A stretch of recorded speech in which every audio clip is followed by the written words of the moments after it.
মধ্যপ্রাচ্যের উত্তাল ভূরাজনীতির প্রেক্ষাপটে নতুন করে উদ্বেগ ছড়িয়ে পড়েছে বাংলাদেশের জ্বালানি নিরাপত্তা নিয়ে। প্রশ্ন উঠছে, আর মাত্র 7 দিন পর কি হতে যাচ্ছে? সত্যিই কি তেল শূন্য হয়ে পড়বে বাংলাদেশ, নাকি এটি অতিরঞ্জিত আশঙ্কা? এই প্রশ্নগুলোর উত্তর খুঁজতে গেলে আমাদের নজর দিতে হয় বিশ্বের অন্যতম গুরুত্বপূর্ণ সামুদ্রিক পথ হরমুজ প্রণালীর দিকে, যেখানে বৈশ্বিক তেল বাণিজ্যের একটি বড় অংশ প্রতিদিন চলাচল করে। বর্তমান আলোচনার কেন্দ্রবিন্দুতে রয়েছে একটি দাবি, ইরান নাকি বিভিন্ন দেশের তেলবাহী জাহাজকে এই প্রণালী দিয়ে চলাচলে বাধা দিচ্ছে, শুধুমাত্র চীনের জন্য কিছুটা ছাড় রেখে। এই পরিস্থিতিতে বাংলাদেশের একটি তেলবাহী জাহাজ বাংলার জয়যাত্রা দীর্ঘ 40 দিন ধরে আটকে আছে বলে জানা যাচ্ছে। অভিযোগ উঠেছে, ইরান ট্রানজিট পারমিশন দিচ্ছে না, যার ফলে জাহাজটি গন্তব্যে পৌঁছাতে পারছে না। যদি এই তথ্য সত্যি হয়, তাহলে এর প্রভাব হতে পারে গভীর, কারণ বাংলাদেশ তার জ্বালানির একটি বড় অংশ আমদানির ওপর নির্ভরশীল। দেশের বিদ্যুৎ উৎপাদন, পরিবহন ব্যবস্থা, শিল্প কারখানা সবকিছুই কোনো না কোনোভাবে জ্বালানির ওপর নির্ভর করে। ফলে যদি সরবরাহে হঠাৎ করে বড় ধরনের ঘাটতি দেখা দেয়, তাহলে তার প্রভাব পড়বে পুরো অর্থনীতিতে।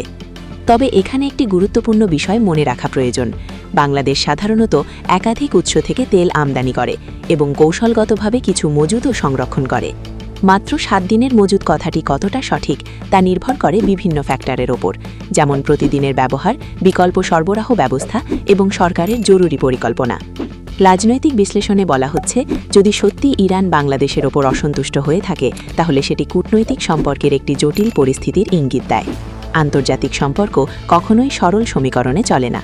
একটি দেশের অভ্যন্তরীণ রাজনৈতিক সিদ্ধান্ত, অন্য দেশের সঙ্গে সম্পর্ক, আঞ্চলিক জোট সবকিছু মিলিয়ে তৈরি হয় একটি জটিল বাস্তবতা।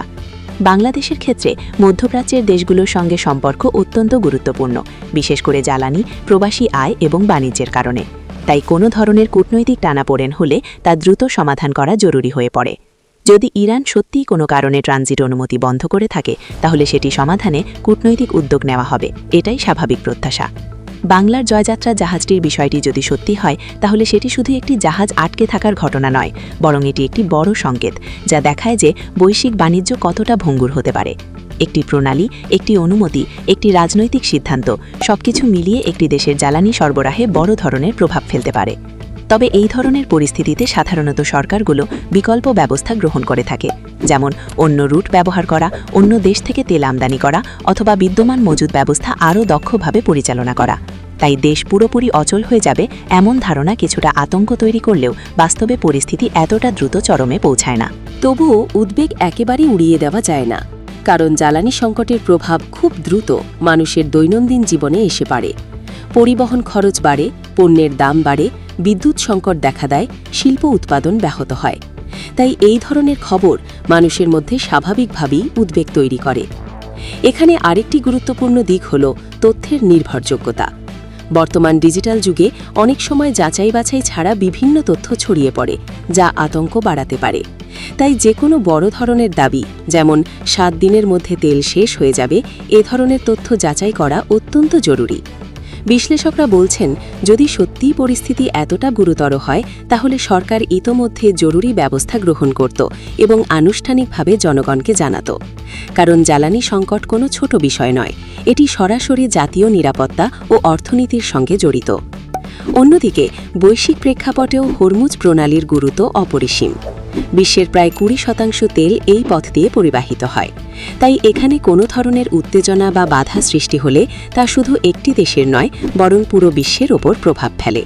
অতীতে বিভিন্ন সময় এই প্রণালীকে কেন্দ্র করে উত্তেজনা তৈরি হয়েছে, তবে আন্তর্জাতিক চাপ ও কূটনৈতিক উদ্যোগের মাধ্যমে পরিস্থিতি সাধারণত নিয়ন্ত্রণে আনা হয়েছে।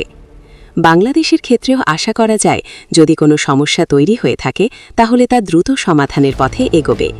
কারণ জ্বালানি সরবরাহ নিশ্চিত রাখা একটি রাষ্ট্রের অন্যতম প্রধান দায়িত্ব এবং এ বিষয়ে সরকারগুলো সাধারণত সর্বোচ্চ অগ্রাধিকার দিয়ে থাকে। সবশেষে বলা যায়, বর্তমান পরিস্থিতি নিয়ে উদ্বেগ থাকলেও আতঙ্কিত হবার আগে বাস্তবতা বোঝা জরুরি। আন্তর্জাতিক রাজনীতি, জ্বালানি সরবরাহ এবং কূটনৈতিক সম্পর্ক, এই 3টি বিষয় একসঙ্গে কাজ করে। তাই কোনো একটি ঘটনার ভিত্তিতে চূড়ান্ত সিদ্ধান্তে পৌঁছানো ঠিক নয়। বাংলাদেশের সামনে চ্যালেঞ্জ অবশ্যই আছে, তবে একই সঙ্গে রয়েছে মোকাবেলার সক্ষমতাও। আগামী 7 দিন গুরুত্বপূর্ণ হতে পারে, কিন্তু সেটি সবকিছুর শেষ নয়।